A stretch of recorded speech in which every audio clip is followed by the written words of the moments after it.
ഗുരുവായൂർനാഥന്റെ തിരുമുൻപിൽ ഞാൻ പരിഭവം പറയുവാൻ ചെന്നു.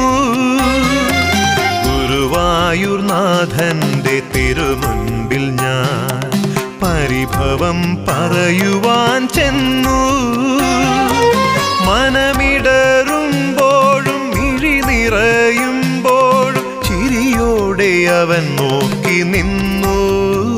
ഞാൻ ചിരകാല വ്യഥയും മറന്നു. ഗുരുവായൂർനാഥന്റെ തിരുമുൻപിൽ ഞാൻ പരിഭവം പറയുവാൻ ചെന്നു.